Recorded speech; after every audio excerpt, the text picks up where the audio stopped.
Boa noite a todos. Então, essa é a nossa sessão de tire suas dúvidas com a gente do projeto Educação Financeira em Tempos de Covid, que é uma iniciativa, é um projeto de extensão que faz parte do programa de extensão Educação Financeira para Todos e para toda a Vida. É uma iniciativa que nós partimos e estamos desenvolvendo nesses tempos de pandemia, cujo objetivo é disseminar conteúdos através de várias iniciativas relacionadas à educação financeira. O que a gente quer é que a educação financeira melhore a vida das pessoas. Nós somos um grupo de voluntários, somos constituídos, né, de integrantes da URGS, alunos, estudantes do curso de Ciências Contábeis, Ciências Atuariais, do curso de Design. Temos também egressos do curso de Ciências Contábeis. A Marisa Dornelles é a nossa voluntária externa, né? Mas ela tem nos dado um super suporte em questão de conteúdos. E hoje, então, a gente está estreando mais uma das nossas iniciativas dentro do nosso projeto, que é esse Tire Suas Dúvidas com a gente. Então, nós estamos gravando esse momento para que outras pessoas possam estar, então, acompanhando esse momento. Mas, de qualquer forma, esse espaço é um espaço em que as pessoas que estão participando do nosso projeto possam interagir a qualquer momento, enfim. Mas quem estiver nos assistindo e que tem alguma dúvida, que tem os nossos contatos, pode também estar enviando uma mensagem para nós. Então, de uma forma geral, eu queria apresentar para vocês como é que é o nosso projeto, né? Então, a iniciativa do nosso projeto surgiu. Esse é o nosso mural digital com repleto de dicas. Então, nosso projeto ele partiu inicialmente da realização desse mural. Esse mural, nós fomos reunindo conteúdo sobre vários enfoques de educação financeira, e assim a gente foi, então, criando um repositório que permitisse que nós tivéssemos conteúdo em um local, de diferentes formas, diferentes contextos, mas todos eles relacionados à educação financeira. Então, a partir desse mural, então, surgiu a questão de nós, então, fazermos uma pesquisa, e nessa pesquisa a gente percebeu que existiam muitas pessoas interessadas em ter informação, em ter apoio, em ter orientação relacionada à educação financeira. Então, a partir disso, hoje a gente está contando com um site, onde esse site reúne todas as nossas iniciativas. Então, a gente convida as pessoas para que conheçam o nosso site, ele é o urgs.br, né, Educação Financeira. Nele vocês vão ter acesso a todas as nossas iniciativas e especialmente também como participar, se você não participa ainda desse projeto. E o que é participar desse projeto? Você consegue acessar pelo site e nesse site você vai responder um conjunto de questões que não é só questões para nós sabermos, mas são questões que fazem com que você se dê conta, de certa forma, o que a gente quer mexer com a sua consciência, a gente quer desenvolver a sua consciência de educação financeira. E a partir desse cadastro, então, a gente faz um questionamento se você quer ter um apoio, um suporte. E esse apoio é de diferentes formas. A gente tem também atendimentos individualizados, em que a gente ajuda as pessoas a se organizarem, a organizar a sua planilha, mas o mais bacana de tudo é a disseminação de conteúdo. Então, a gente tem o nosso perfil no Instagram, que é o Edu Financeira URGS, onde diariamente a gente compartilha publicação com conteúdo, com dicas, com orientação, a gente estimula os nossos seguidores, né, a interagir, a gente provoca eles com questões, né, de como é que estão as finanças, né, enfim, como é que são as suas atitudes. Nós também temos realizado lives semanalmente e então a gente tem disponível também no nosso site o conjunto, a playlist. A Marisa foi a nossa primeira live, né, Marisa, que nós realizamos juntas, então tem uma playlist com todas as lives. A gente tem um grupo de WhatsApp, onde as pessoas podem receber dicas, recebem dicas diariamente, e um grupo de Telegram. Então a pessoa pode escolher, eu quero receber Telegram, quero receber WhatsApp. O link também está no nosso site. E então são várias formas, vários formatos. A pessoa ela escolhe ver como é a melhor forma.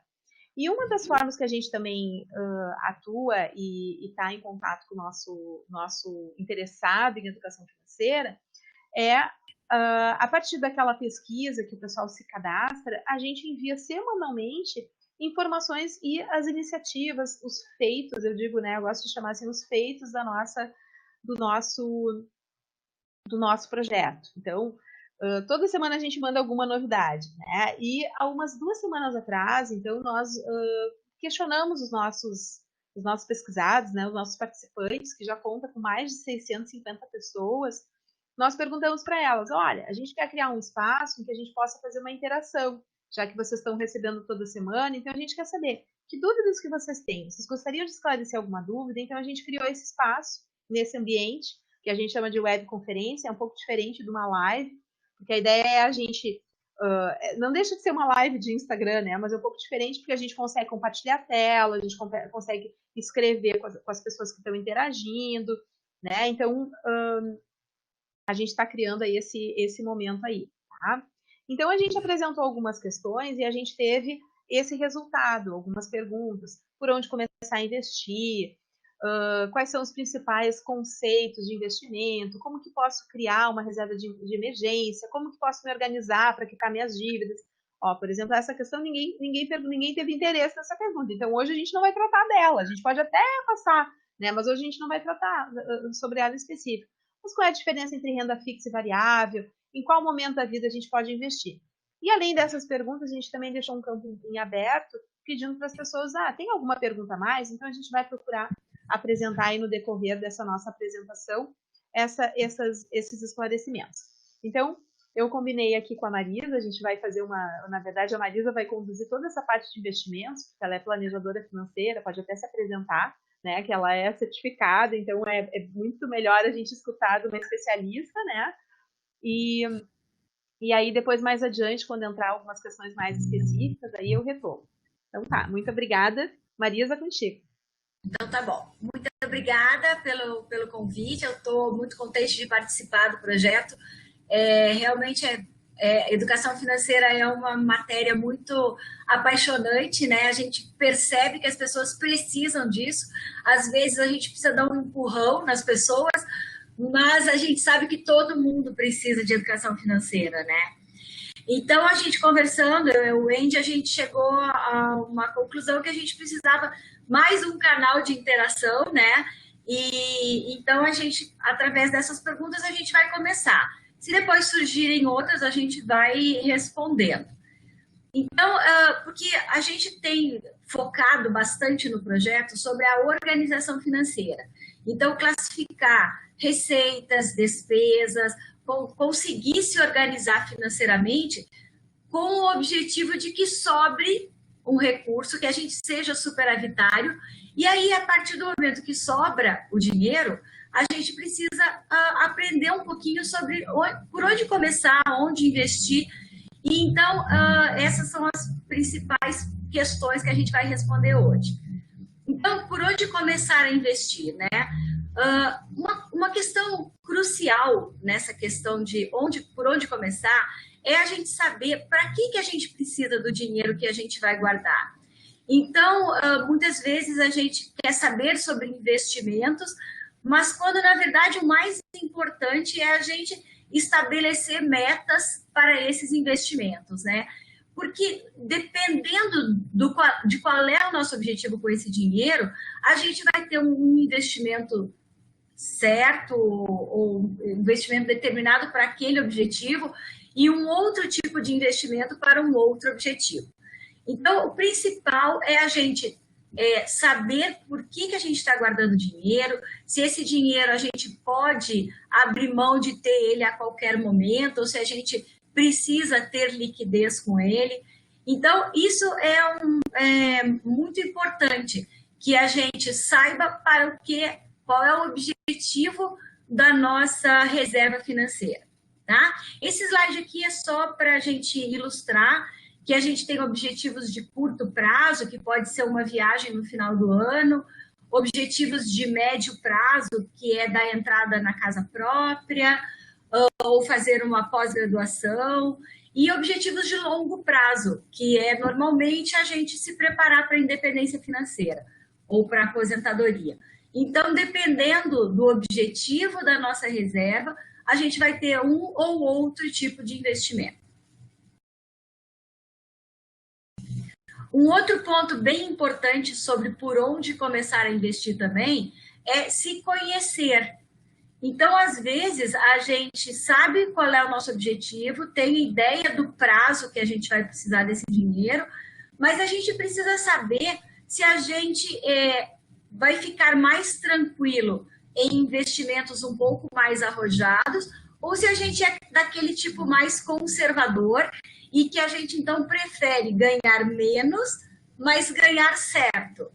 Então, aqui eu ilustrei com 4 perfis de investidor e que é para a gente se autoconhecer. É claro que isso, quanto mais a gente lê, quanto mais a gente aprende, quanto mais a gente investe em conhecimento, a gente fica mais tranquilo para saber se a gente é mais conservador, se a gente é moderado, se a gente é um pouco mais arrojado. Então, isso também vai do conhecimento que a gente tem, mas eu acho que se autoconhecer é uma questão bem importante.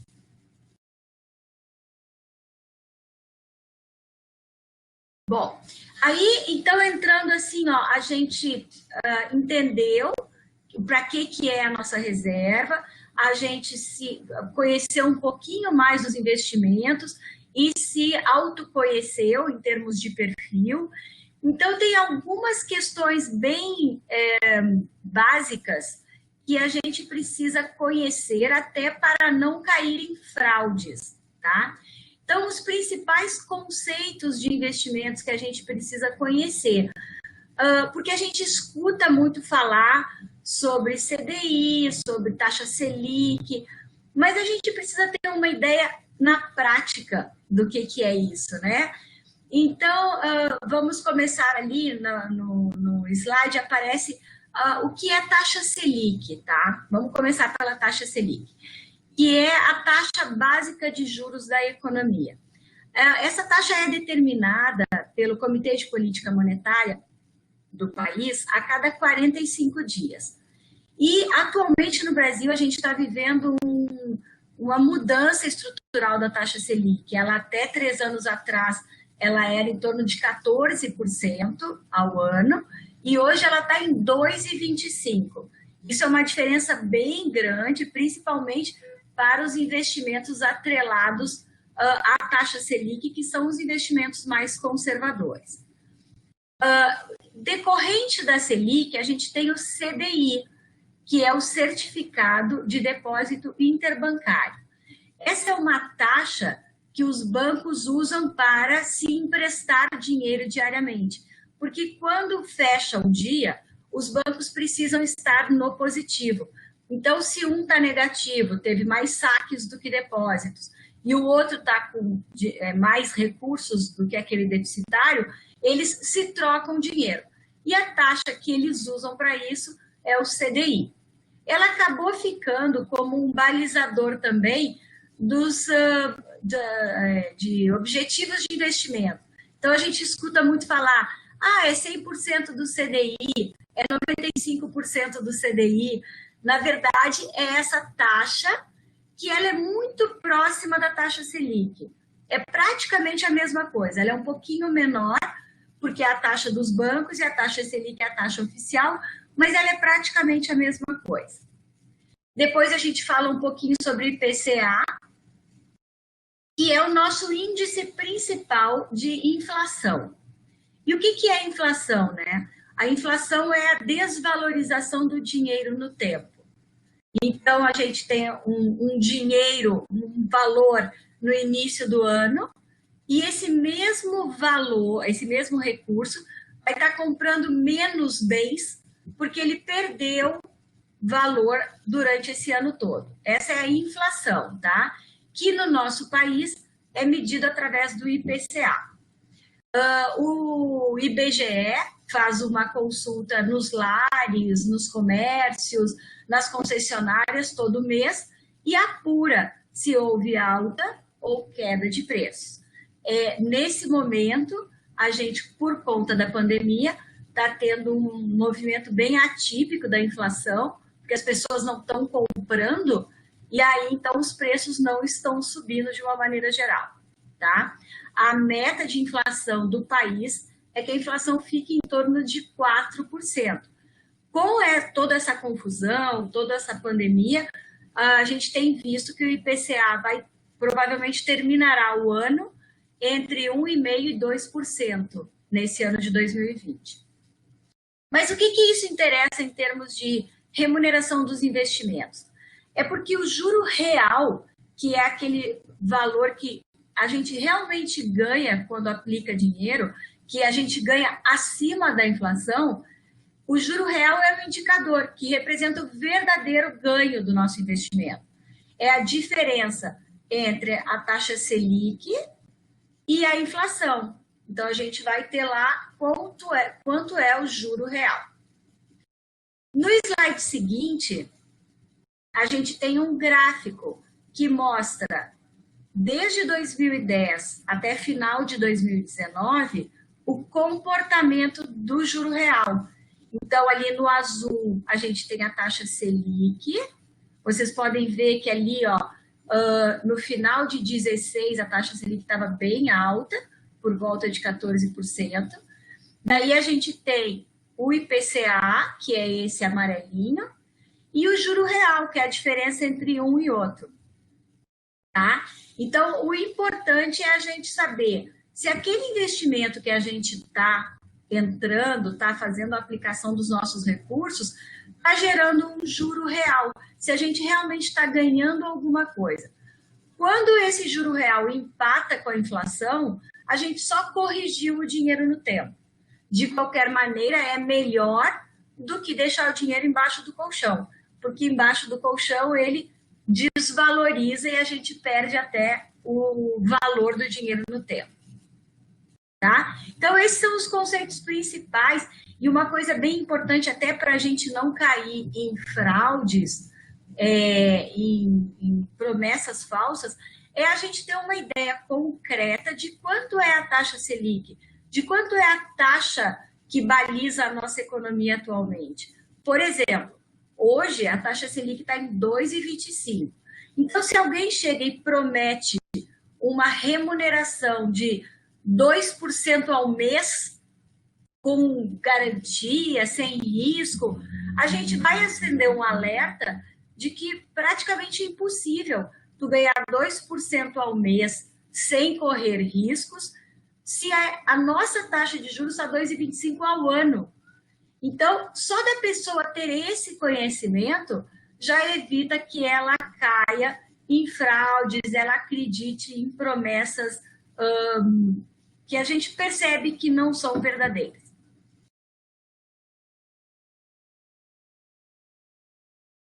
Um outro conceito que eu acho que é bem bacana da gente conhecer para começar a fazer os investimentos é a diferença entre investimentos de renda fixa e de renda variável. A renda fixa, como o próprio nome diz, ela é fixa, ela tem uma rentabilidade pré-determinada ou um índice pré-estabelecido quando a gente faz essa aplicação. Normalmente, os papéis de renda fixa têm um vencimento, né? Então, a gente tem uma ideia de quanto a gente vai ganhar quando a gente faz uma aplicação em renda fixa. Ô, Wendy, tu pode passar o próximo slide só para eu complementar uma coisinha em relação à renda fixa? Isso. Então, aqui, alguns exemplos de investimentos de renda fixa. A própria poupança, ela é um investimento de renda fixa, porque a gente sabe quanto a gente vai ganhar. Atualmente, a poupança remunera 70% da taxa Selic. Então, a gente sabe quanto a gente vai ganhar, a gente não sabe quanto é exatamente a taxa Selic, mas a gente tem uma ideia. Os CDBs, as LCAs, as LCIs, todos os títulos do Tesouro Direto, todos esses são investimentos de renda fixa. Eles são investimentos mais conservadores, onde a gente vai ter uma ideia de quanto a gente vai ganhar quando a gente começa a fazer esse investimento. Normalmente, para iniciar no mundo dos investimentos, a gente começa por aqui, aplicando no CDB, aplicando num título do Tesouro, que é um título emitido pelo governo federal. Então, normalmente, a nossa o nosso início na vida como investidor começa pela renda fixa. Agora vamos voltar um pouquinho o slide de cima.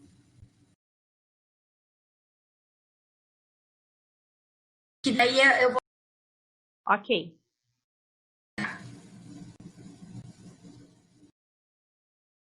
Então, aí a gente falou um pouquinho sobre renda fixa, então agora vamos conversar um pouquinho sobre renda variável.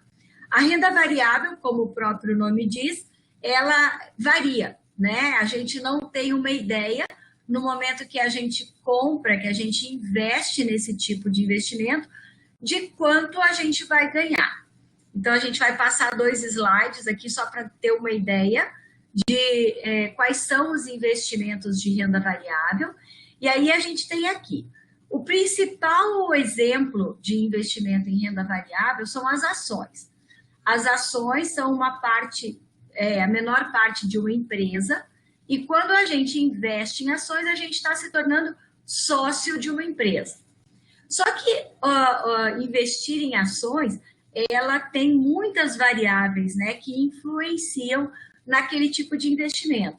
Então, por isso, ela é muito variável, ela tem bastante volatilidade, porque depende de como a economia está andando, depende dos investidores estrangeiros entrarem no país para comprar as ações ou não, depende do segmento que aquela empresa está inserido. Então, por esse motivo, é um investimento bem volátil, tá? Mas é um investimento que, para longo prazo, é interessante, porque normalmente as empresas elas vão lucrando cada vez mais, vão crescendo, e com isso as ações vão aumentando de preço.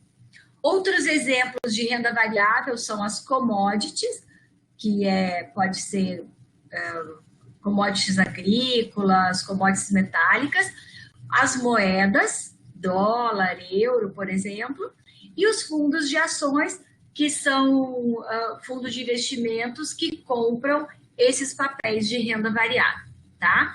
A renda variável normalmente é um investimento que a gente tem que estudar mais um pouquinho antes de começar a investir, para que a gente não perca dinheiro no momento de volatilidade no mercado, ou a gente precisa desse dinheiro e ele está menor do que o que a gente botou lá.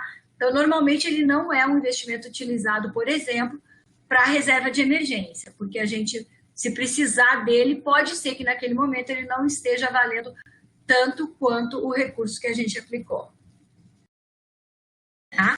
Aí, voltando um pouquinho no slide de cima, mais um, a gente tem ali uma pergunta que foi feita lá no nosso questionário, qual o momento de vida para investir em renda fixa ou em renda variável? Na verdade, essa pergunta depende muito do perfil do investidor, né? Então, se o investidor é um pouco mais conservador ou um pouco mais arrojado, ele vai dividir os seus investimentos entre renda fixa e variável, mas normalmente, quando a gente começa a investir, que a gente precisa montar uma reserva de emergência, que é o nosso primeiro passo para se tornar investidor, a gente inicia pela renda fixa, tá? Porque a reserva de emergência, que é uma pergunta que também tem aqui hoje, que a gente vai falar um pouquinho, ela é necessária para nos socorrer em momentos de imprevisto, como esse que a gente está vivendo hoje, por exemplo. As pessoas, algumas perderam o emprego ou tiveram a renda reduzida, e aquelas que tinham uma reserva de emergência puderam usar esses recursos para sobreviver enquanto a vida não volta ao normal, né? Então, para esse tipo de investimento, a renda fixa é mais recomendada. A renda variável, então, entraria num segundo momento para as reservas de médio e longo prazo. Tá? A gente pode passar. Isso. E aí aqui a gente entra em como criar uma reserva de emergência, né? Eu gosto muito de conversar com as pessoas dizendo o seguinte, que antes da gente precisar entender muito de investimento, a gente precisa guardar dinheiro. Esse é o principal, o mais importante do que entender de investimentos é guardar dinheiro. Para iniciar uma reserva de emergência, a gente precisa fazer tudo aquilo que o projeto vem falando, que é organizar financeiramente, conhecer suas receitas e despesas. E aí, quando a gente conseguir se organizar financeiramente, a gente vai reservar um tanto de recursos que pode ser pequena no início, mas a gente vai criar a disciplina e só assim a gente vai conseguir montar nossa reserva de emergência. Então, pode ser pouquinho, mas tem que ter disciplina e constância para a gente montar nossa reserva de emergência, tá? A reserva de emergência, então, seria nosso primeiro passo para começar os investimentos. Depois vem a reserva dos sonhos e depois a nossa reserva de aposentadoria.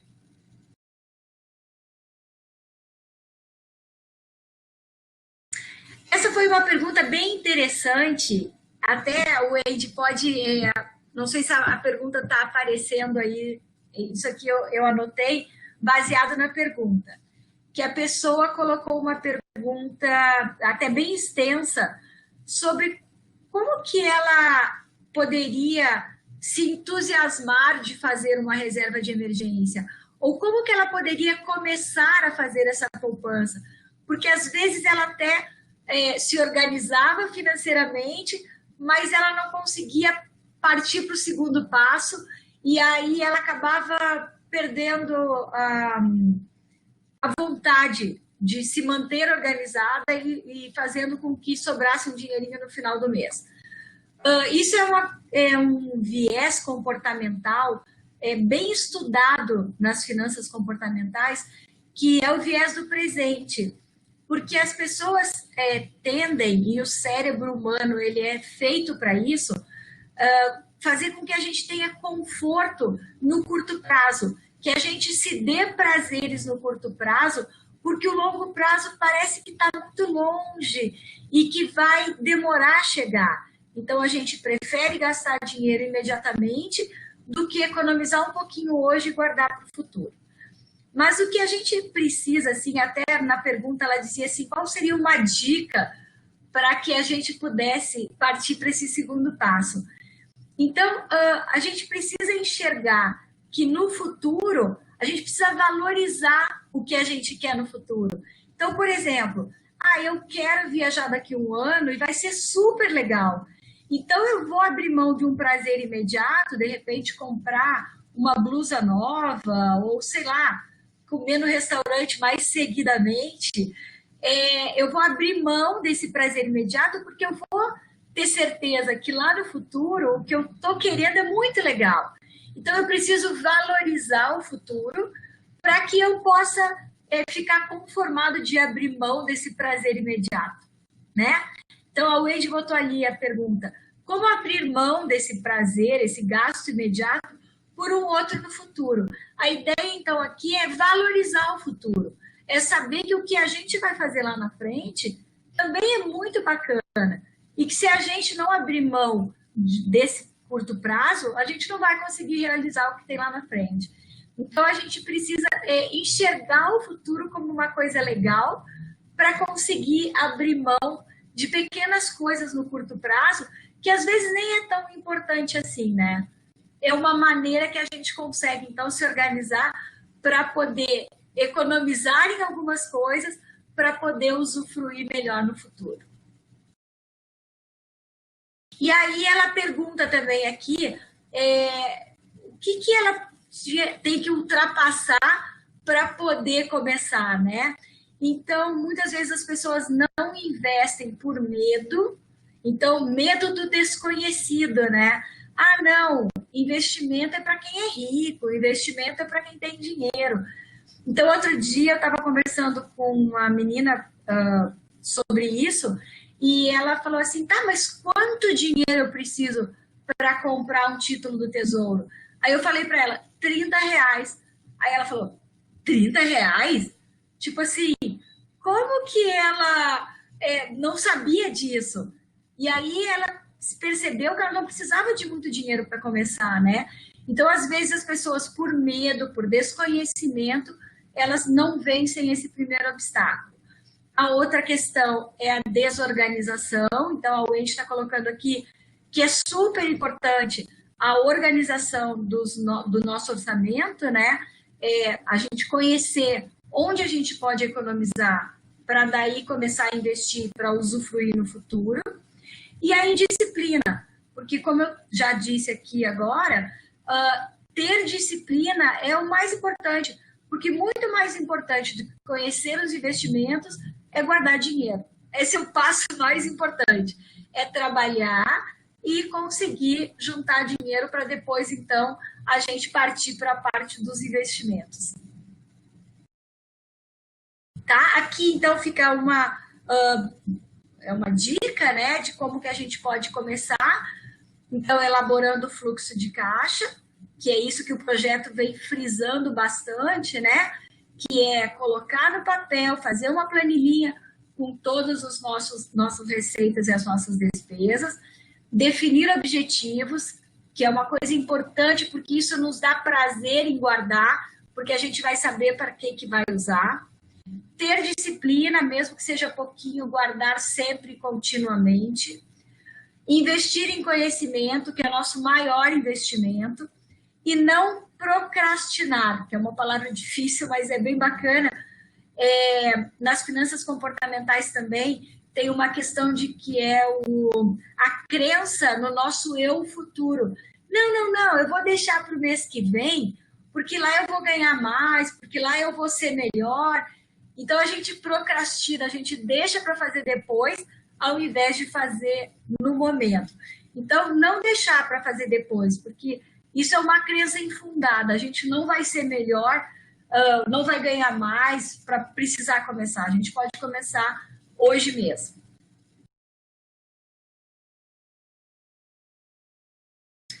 Aqui tem uns conceitos finais que eu vou passar bem rapidinho, só para a gente também reforçar. O cuidado com as armadilhas, que para mim isso é uma coisa muito importante, essa questão das fraudes financeiras. Durante a pandemia isso aumentou muito, é impressionante, mas as pessoas ficaram mais carentes por conta do isolamento social, por conta de ansiedade, né? E elas caem em armadilhas, elas acreditam em promessas miraculosas de dinheiro fácil, de ganho de prêmios. Então, ter muito cuidado com isso. É muito triste ver pessoas que tinham um pouco de recurso guardado acabar caindo numa fraude dessa e nunca mais enxergar o dinheiro. Diversificar é uma coisa bem bacana. Até eu vi que saiu no conteúdo do Instagram do projeto falando sobre diversificar um pouquinho, aos poucos, o dinheiro que está na poupança. Então, é legal aprender sobre diferentes investimentos e botar um pouquinho em cada um para ir aprendendo e ver como um pode ajudar a correr menos risco e ganhar um pouco mais. Rebalancear a carteira de vez em quando, isso já é para quando a gente tiver uma carteira mais madurinha, né? Com mais investimentos, a gente rebalancear essa carteira e cuidar dos custos. Às vezes, um fundo de investimento custa muito caro, tem uma taxa de administração alta, ou algum produto que é isento de imposto de renda, às vezes, é vantajoso sobre um outro que tem cobrança de imposto de renda. Então, cuidar desses detalhes é bem importante depois que a gente começa a investir.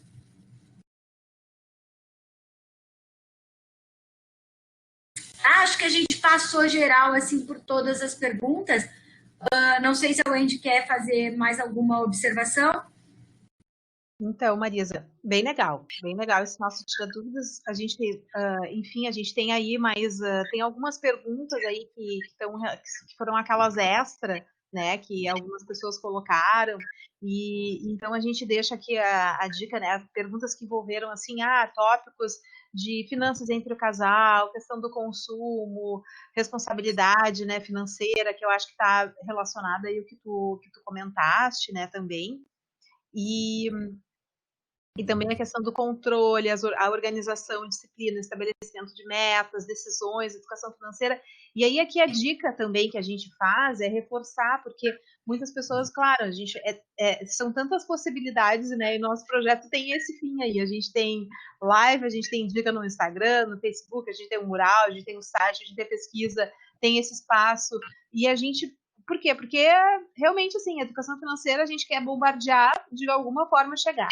Então, a dica que eu dou em relação a estar suprindo é conhecer, então, a playlist das lives que foram realizadas, né?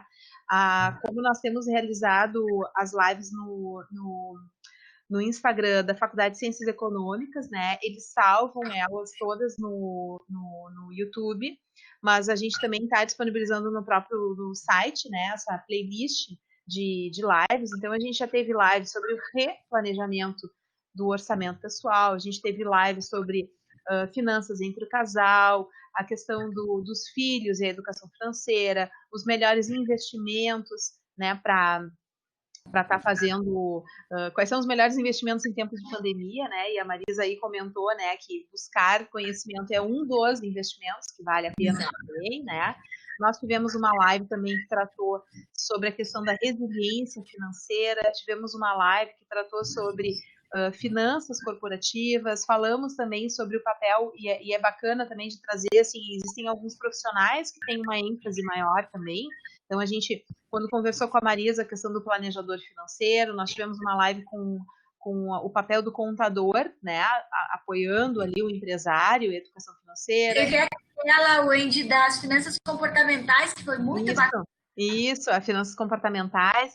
Teve também com o atuário, né? Porque também tem a questão da educação previdenciária. Nós tivemos também a live sobre o enfoque dos microempreendedores, né? E, enfim, né? A gente tá assim, a gente teve até uma live também sobre a questão de criatividade, arte, né? Então, assim, que a gente também pode estar criando e descobrindo coisas e sendo mais econômico também. Então, assim, existe um conjunto de conteúdo que a gente gerou e que, de certa forma, às vezes é até bacana. E uma das novidades, a gente está transformando essas lives em podcast. Então, a pessoa pode estar trabalhando, pode estar escutando, né? Porque isso aí também a gente acredita que a educação, seja ouvindo, seja visualizando, vendo uma imagem, né? Escutando, ela também vai fazer diferença aí na vida das pessoas. E uma outra questão também que foi apresentada, foi questionada, como que a gente pode, por onde começar, né, a ensinar a educação financeira na escola. Então, esse ano, mais fortemente, as escolas, elas obrigatoriamente têm que inserir o conteúdo de educação financeira na escola. O ano passado, eu participei nós, o Rio Grande do Sul, integrou a Olimpíada Brasileira de Educação Financeira. Eu coordenei essa Olimpíada, foi a aplicação de uma prova de conteúdo de educação financeira, envolvendo quase 3 mil crianças aqui do Rio Grande do Sul e quase 20 mil a nível nacional, né? Então, essa iniciativa foi muito interessante, porque nós nos aproximamos de escolas públicas e privadas e a gente conseguiu perceber que muitas escolas não estão inserindo ainda, mas têm interesse de inserir a educação financeira no contexto do currículo. Então, a Olimpíada, de certa forma, foi um desafio e uma oportunidade para inserir, né? Então, esse é um primeiro start, né? Conhecer o que é a Olimpíada de Educação, a Olimpíada Brasileira de Educação Financeira, né? Nós temos ali no nosso site ali da FCE, da UBF, a gente tem link para as provas anteriores. É uma coisa interessante, pode-se começar por ali. Dentro desse nosso projeto, o que a gente fez? Até pensando um pouco eu só tirei ali o som ali, Marisa, só para estava dando um ruidinho. Então, o que nós fizemos, né? Como a gente gerou muito conteúdo, tem muito conteúdo, é muito conteúdo. Então, o que nós fizemos, né? A nossa equipe, a Miri, a Ana Cris, elas fizeram uma análise desse conteúdo junto comigo para nós vermos assim, o que desse conteúdo nós podemos direcionar e ser uma base para atividades que os professores podem fazer, né? Considerando que a gente está com contexto remoto, online, então o que a gente fez? A gente criou esse mural aqui, a gente está divulgando ele tanto no formato de link, como também no formato de um PDF, porque às vezes até facilita, né? Tem um arquivo, esse arquivo tem mais de 30 páginas, né? E a gente tem uma série de dicas e orientações de como fazer atividades para estar envolvendo a educação financeira. Mas toda a ideia também da Olimpíada, essas questões, elas têm por base o conteúdo que está disponível nesse site Vida e Dinheiro. Eu vou até compartilhar aqui com vocês, para vocês verem aqui, que é o site do ENEF. Vou compartilhar aqui. Aqui, ó.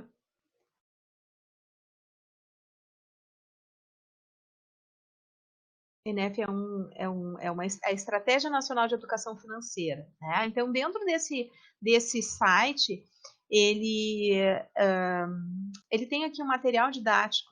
Gente, é muito bacana. Tem livros PDF disponíveis, e é a partir daqui que as questões são feitas também na UBF, né? Então, aqui está disponível, o professor ele pode vir aqui, pode baixar o livro completo, né? Então, está online, ele pode, a partir disso aqui, ver leitura, fazer o download, fazer leitura online. Tem a questão do livro do aluno, tem o livro do professor. Então, é uma super oportunidade trabalhar a educação financeira a partir daqui, porque tem um material, imagina, um material que foi super desenvolvido, né? E ele está disponível aí para os professores. Então, essa é a nossa principal dica. Como começar, onde começar. Então, se guiar por esse conteúdo, esse material. Tá? E tanto que a gente fez o mural, mas também os livros que estão disponíveis. Bem, então a gente abre aí para perguntas, se os nossos participantes têm alguma dúvida, alguma pergunta para fazer, pode colocar aqui no nosso bate-papo, ou pode falar aqui pelo microfone. Então, temos uma pergunta aqui no bate-papo. Eu vou ler a pergunta e tu responde, Marisa. Pode ser? Então, a Lívia pergunta, né? Qual o tamanho ideal de uma reserva financeira? Bom, Lívia, na verdade, assim, o tamanho ideal não tem tamanho ideal assim para toda a reserva financeira. Para a nossa reserva financeira de emergência, a gente costuma dizer que 6 meses das nossas despesas mensais é um bom número, porque nos permitiria viver com esta reserva se nós ficássemos, por exemplo, 6 meses sem renda ou com a renda reduzida, ela cobriria as nossas despesas daqueles 6 meses. Isso varia um pouco, porque às vezes quando é um funcionário público, alguém que tem um salário certo, às vezes essa reserva pode até ser menor, porque ele tem um salário que vai entrar, né, com certeza, mas a gente fala de uma maneira geral, a reserva de emergência seria ideal ter por 6 meses. Agora, quanto à reserva dos sonhos e quanto à reserva da aposentadoria, aí é do tamanho que a gente quiser, porque daí a gente, ao longo da vida, vai fazendo. É do tamanho dos nossos sonhos. Eu acho que era essa a pergunta. Exatamente. Eu até costumo, assim, até para complementar, né, um pouco, quando a pessoa, ela vê que aquilo que ela gasta, com aquilo que ela ganha, dá conta, aquilo que ela vê, assim, ó, que eu posso estar dentro do meu controle, eu não preciso...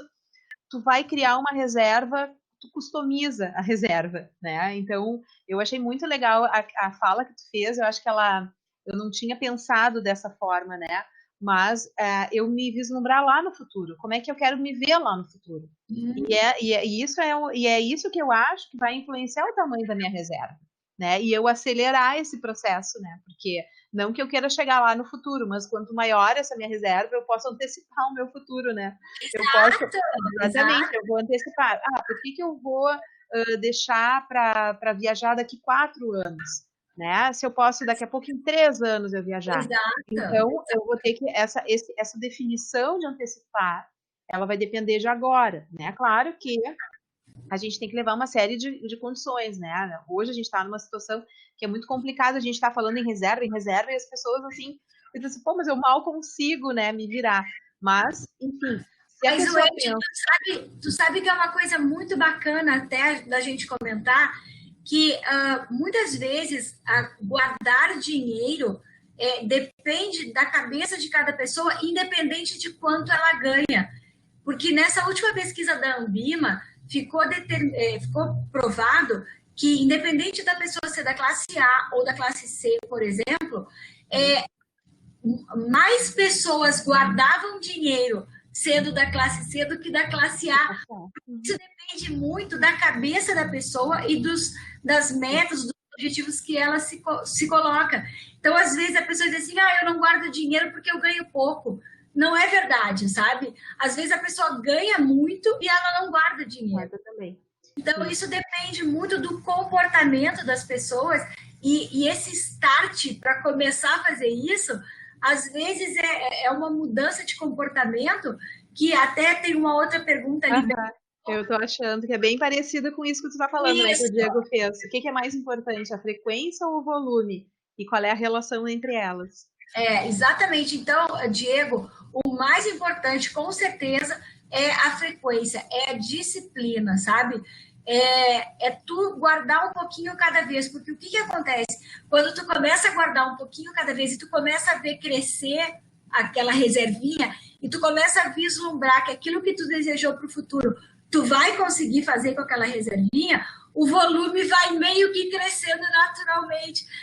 Então hoje eu vou deixar de fazer tal coisa que eu não precisava mesmo, mas eu vou crescer lá a minha reserva, porque eu vou antecipar a minha viagem, porque eu vou conseguir pagar o curso de pós-graduação que eu estou querendo fazer.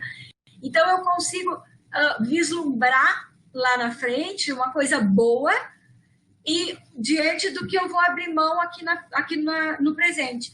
Então, Diego, respondendo, a frequência é mais importante que o volume. A disciplina de guardar sempre, mesmo que seja pouquinho. Legal. Não, muito bom. É por aí. É algo que a gente precisa se educar, né? A gente tem uma pergunta da Sabrina. Atualmente, qual a melhor forma de investimento para reserva de emergência? Sabrina, muitos têm se comentado sobre isso por conta da redução da taxa Selic, né? As pessoas ficaram muito preocupadas em a reserva de emergência render muito pouco por conta da queda da Selic. Mas como eu falei antes, a reserva de emergência precisa ser um investimento seguro e com liquidez, de maneira que a gente possa pegá-la num momento de emergência. Então, de qualquer maneira, a gente não vai poder fazer reserva de emergência em investimentos arrojados que a gente não vai saber quanto vai ter lá na frente. Então, continua sendo Tesouro Selic, CDBs de bancos que tu saiba que são tenham liquidez e que remuneram bem. Até a conta do Nubank, por exemplo, que os jovens hoje curtem ter conta no Nubank, a conta do Nubank é remunerada a 100% do CDI. Então, a reserva de emergência precisa ser um investimento seguro e com liquidez, tá? Tem alguns fundos de referenciado DI, são fundos DI que estão com taxa zero, nas corretoras tem, e aí também um lugar interessante para guardar dinheiro para reserva de emergência. Mas uma coisa que é certa a gente não pode arriscar com a reserva de emergência, porque como o nome diz, de emergência, e a gente não sabe quando vai precisar desse dinheiro. Tá? Exatamente. Exatamente. Eu queria até complementar disso, né? Quando é uma emergência, né? Então, e agora, principalmente agora nesse tempo de pandemia, é uma atenção redobrada. A não ser que a pessoa tenha segurança, né? Ela tem uma segurança que essa reserva é uma reserva de segurança que está lá, né? Não é de emergência. Emergência tem que ter liquidez, né? Então, é algo aí bem, bem fundamental. Como definir o que é emergência? Existe uma fórmula? Isso é bacana. É bem isso que eu estava comentando, né? Enfim, a gente não tem uma bola de cristal, né, Marisa? Para a gente saber quantos meses mais ou o que mais, principalmente se as pessoas estão tendo um impacto na sua receita, né? Agora, nesse momento, né? Mas conta aí para nós, como é que tu chega numa conta?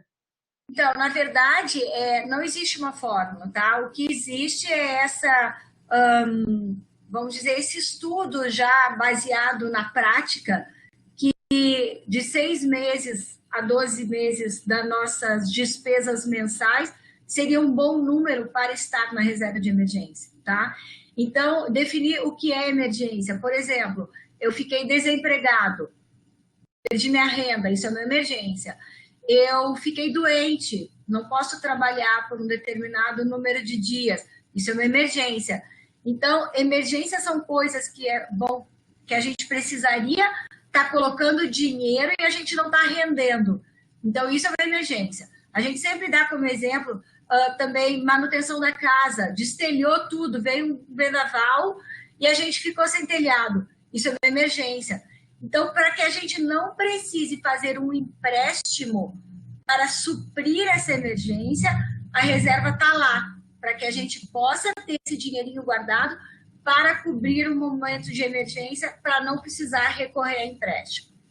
Questão de saúde também, né, Marisa? Compra de medicamentos, qualquer eventualidade que venha, assim, isso é uma coisa bem importante. Ficar doente, essa pessoa principal da casa, que é quem traz o recurso da casa, fica doente, é um problema grande, né? Então, a reserva de emergência é para essas situações. Isso aí. Bem, então, acho que nós conseguimos aí suprir as dúvidas, né? Nosso projeto, então, tem por esse objetivo aí a gente disseminar, provocar, né, também as pessoas. A gente agradece a todos que estiveram aí presentes conosco, quem está nos escutando também. Agradecer a Marisa, né, por estar compartilhando. A ideia é que a gente dissemine mais a educação financeira, busque mais questionamentos, né, com quem está participando. E hoje nós estreamos, né? Acho bacana. Eu gostei, Marisa, eu gostei. E aí, pessoal, que está participando, vocês gostaram? É um negócio diferente, né? Podia ser no Instagram, mas aqui está num ambiente, numa webconferência, que não deixa de ser um pouco diferente, né? Mas a ideia é a gente poder estar compartilhando, né? Aí um grupo menor, enfim, mas às vezes a dúvida, alguém escutando depois já deixa mais esclarecido, né? Claro que, hein, Marisa, esse conteúdo a gente vê, assim, muita gente está falando, né? E é bacana, assim, que escutem a gente aqui, que escutem outros, né? Porque é bem isso, a educação financeira a gente tem que estar martelando. A bola em pedra dura, tanto bate até que dura. Isso, exatamente. Então, a gente agradece a todos aqui que estiveram presentes conosco, né? E quem está nos escutando também. Fica aí o nosso contato, acompanhar o nosso projeto e desejamos aí que todos fiquem bem, todos fiquem financeiramente educados, né? Com saúde e saúde financeira também. Então tá, muito obrigada. Pode encerrar, Marisa, aí. Então tá bom, muito obrigada pelo convite aqui para a gente conversar. Eu tô sempre à disposição, eu participo do projeto não tão intensamente quanto o pessoal da URGS, que é super dedicado, mas eu estou à disposição, se surgir mais alguma questão e a gente quiser conversar de novo, eu estou à disposição. Com certeza. Obrigada, então. Tudo de bom aí para todos. Beijo.